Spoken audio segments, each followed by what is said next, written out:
is partial fractions linked with binomial expansions. A bit worried about my phone memory, so I've got to try not to hang around too much. So the first thing is expressing a fraction as a sum of partial fractions. So just as a recap, because I've got this linear 1 squared and a linear expression here, that goes to a over 1 plus x. And then the form for this section is b over 2 plus x plus c over 2 plus x all squared. And then you times through by this denominator, so I'm cancelling top and bottom.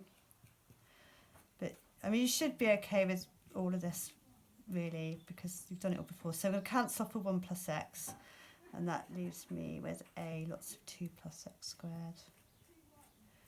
Then I'm going to cancel off one of the 2 plus x's. And then here we're cancelling off 2 plus x squared.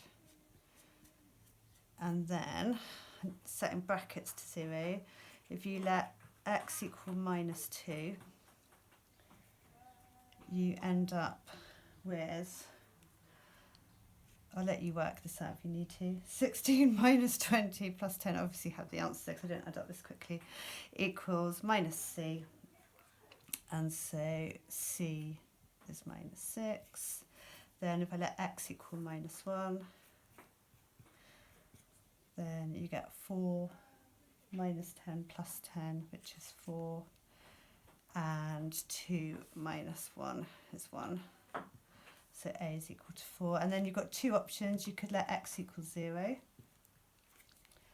and that gives you 10 is equal to 4a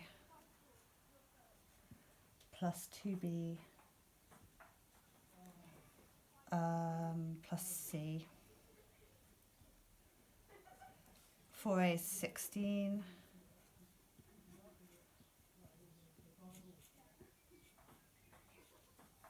And then c is minus 6. And from there b comes out as being 0, which is absolutely fine. It's not usual. Alternatively, at this stage here, rather than doing this method, you could equate coefficients of x squared. So if you're happy with that, go for it. So I've got 4x squared there. I've got an x squared coming from there. So that's a. And I've got an x squared coming from there. A is equal to 4, and so b is 0, either or. So you get your sum of partial fractions from there. So a is 4, b is 0, c is minus 6. And so you end up with that as your sum of partial fractions.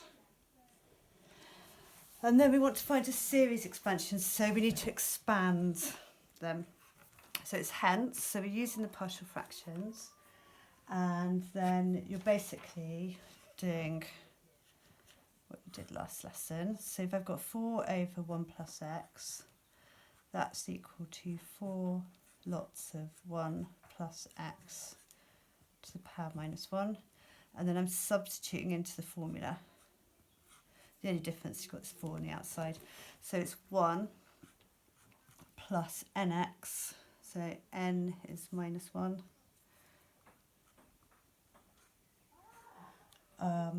Plus n minus 1 over 2 factorial x squared.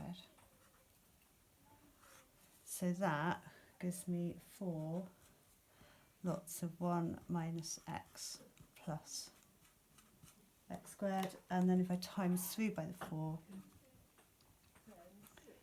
4 minus x plus 4. Sorry, 4 minus 4x.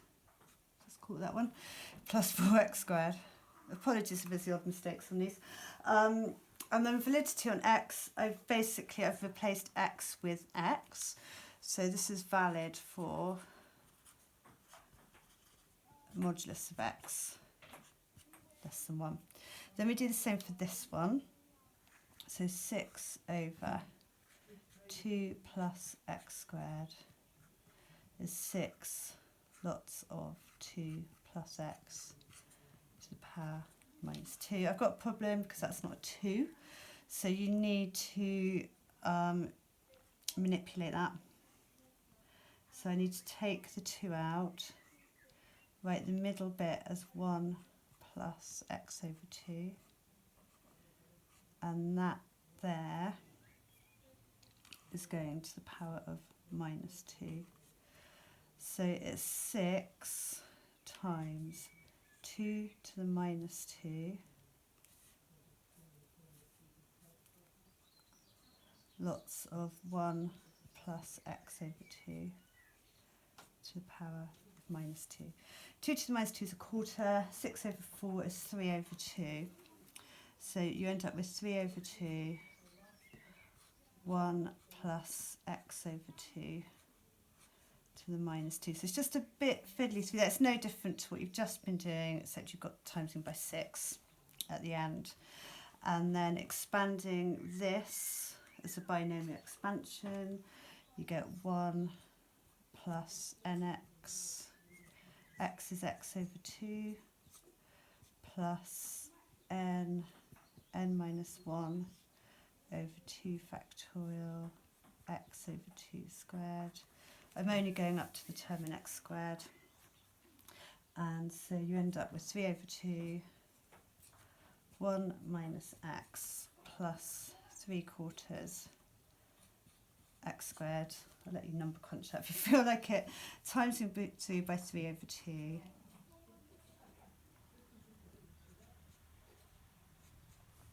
Takes us to there. Validity on x, I've replaced x with x over 2.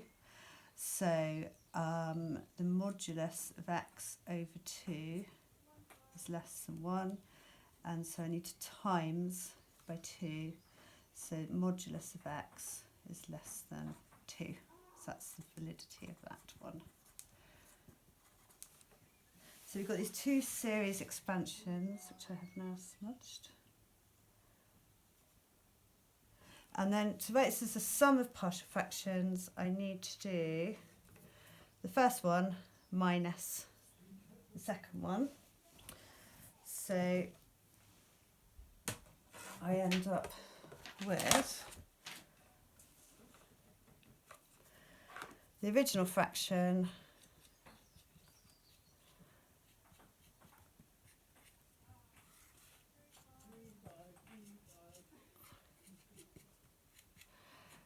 it's not equal to, it's approximately equal to. We're only finding the first 3 terms in the expansion.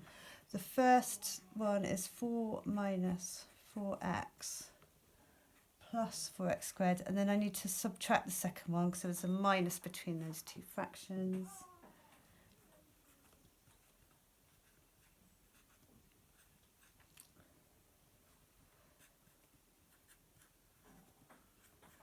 Which takes us to there, and then you're just doing the subtraction. So 4 minus 3 over 2 is 5 over 2, minus 4, just be careful with your signs, plus 3 over 2 is minus 5 over 2.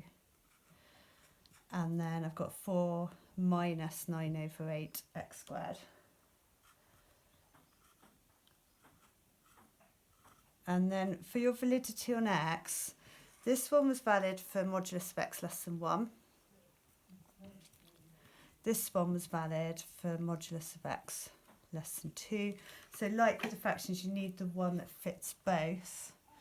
So this is valid for the tighter restriction on x, which is modulus of x less than 1. If you prefer to write them as inequalities, that is also fine.